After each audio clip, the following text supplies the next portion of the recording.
Like, comment, share, and subscribe.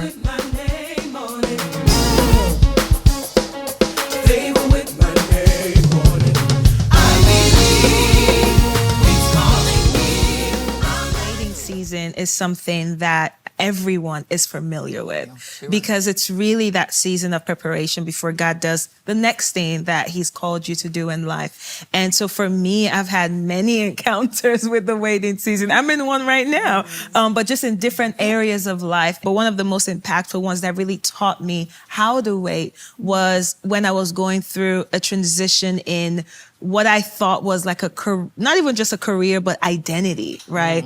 Because I was in the real estate field and I was flipping properties, but I had put my identity into that. And so when God had told me to come out of it into a season of waiting that now transitioned me into ministry, what was so beautiful, because I went through all the phases. I went through anger, I went through joy, sadness, confusion, anxiety. Like, God, did I hear this wrong? Like, what am I doing? Because it brought me to my natural lowest place. But not even recognizing that spiritually, I was being so equipped. And it was in that season that just the realization that God is a God of seasons. Everything he does through seasons of your life. And he is also over it. So he has control of that. I cannot pray my way out of a season. I cannot fast my way out of a season. There is nothing I can do to get out of a season before it's time. And so in that place, I began to realize, okay, it's not about rushing to come out of this, but being equipped while I'm in it. That's good. So God, what are the things that you want to show me? What are the things you want to teach me? What is the direction for the now? And it taught me to be present, because I found myself in moments of prayer and fasting and declaration, but the heart behind that was fear. And it was a place of, God, I just want this to end. Like, can we move on to the next thing? Because it just feels like I'm living in this place of uncertainty for a long time. And my family's wondering, what are you doing with your life? And you're volunteering. Like, what are you doing with your life right now?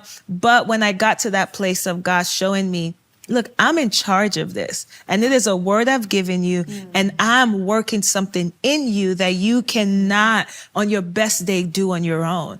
And so I just submitted to it. I surrendered to the process. And so I think waiting with hope is when you recognize that it's not just for what you're waiting for, right? If you're waiting for, a purpose to come alive, or a job, or a marriage, or whatever. It's not just what you're waiting for, but it's who you're waiting with.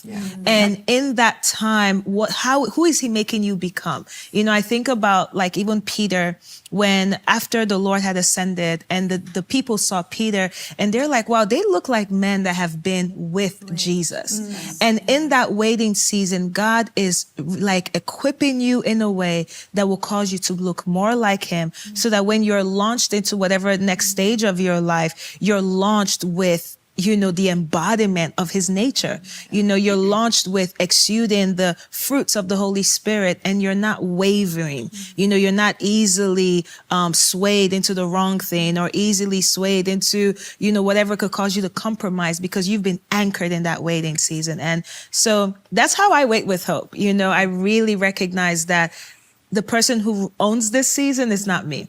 The Lord owns this, and I cannot get myself out of it. So I might as well surrender to it and just allow him to do his work in me for whatever he has for me.